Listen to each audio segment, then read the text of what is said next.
In this video, I decided to rerun the seed of the newest 1.16 world record, which was set a couple of days ago by Andronicus and was 7 minutes and 45 seconds. So the first ever sub 8, which is pretty nice.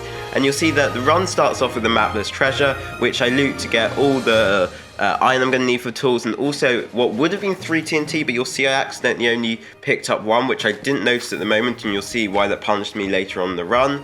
But again, I'm already behind because I'm not got first try flint in his run. I'm not going to reset for that, but I break 5 in total, and from the 5th one, the very last one, I got flint, so I was just able to keep the run going, which is pretty nice. And then I'm just going to simply craft my tools.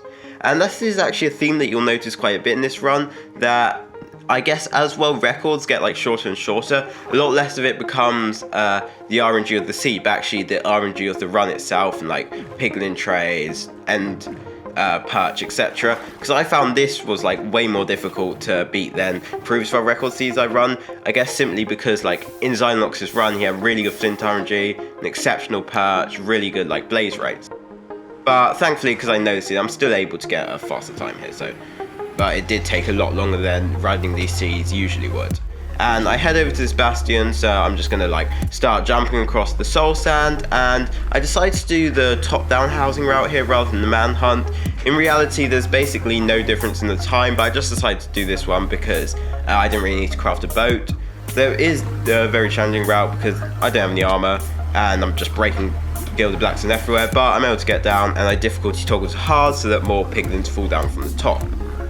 I then grabbed my 3 gold blocks, because I got 1 because I broke a specific chest which had a gold block in, which is pretty nice, and I'm able to start doing my route here.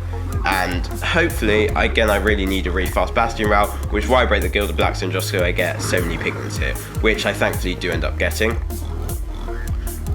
I'm going to chuck that gold and head over to this chest over here, because it's going to have basically all the obsidian I need for the entire run, as well as gold armor, which means I won't get stabbed quite yet, because again, doing the route armorless, and the chest I broke didn't have any armor in.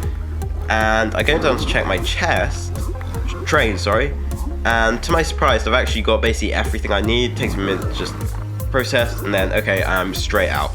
So it's a basically 3-minute bastion leaf, which is really good, like just over 1 minute bastion split, which puts me on actually like pretty good pace for the rest of this run, though obviously it still relies on some pretty exceptional blaze rates.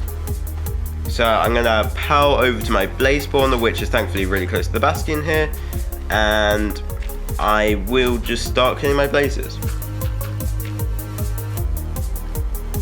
Starts off here with a 1 spawn, and that blaze does drop, and here you'll see I go to TNT blaze and I look at my inventory and I'm like, wait, what? Where's the TNT? And obviously I realised I must have only picked up 1 in the chest at the very start, and I still don't quite know why I didn't notice that in the run. I guess I was just very focused or whatever. So I get 2 rods, 2 for 3 here, and what I decide is, okay, basically my only really real option is I'm going to have to blaze bed. So, which still isn't that bad. I mean, it's slightly worse than TNT blazing, but it's not the end of the world, and I've already got some pretty nice rates, and like, it's fine. So I throw on blaze bed just so I can do it quickly, and I also throw my pearl to pearl hang, so I can, as soon as I get my 6th rod, just increase my rend distance and out. I get 4 spawn here, which is pretty nice, and I go up to 4 rods, and I get 1 more spawn, and I go into 5, which is annoying, but then as soon as I turn around there's another spawn, and I get 6 rods in under 5 minutes, which I will completely take, and I'm already out of this bastion.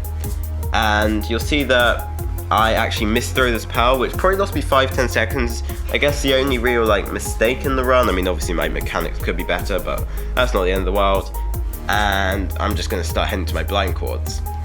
So in his run and another rerun I saw, they blinded in the lava. But what you can actually do is you can jump over to this really nice block over here, and you can blind here, which will actually put you in.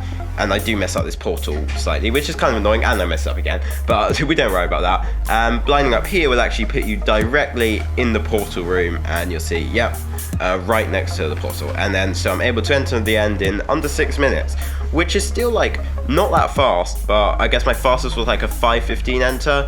But eventually, the dragon does perch, finally, after like 10 of these. So I hope you enjoyed. Make sure to like and subscribe, and as always, enjoy the 1 cycle.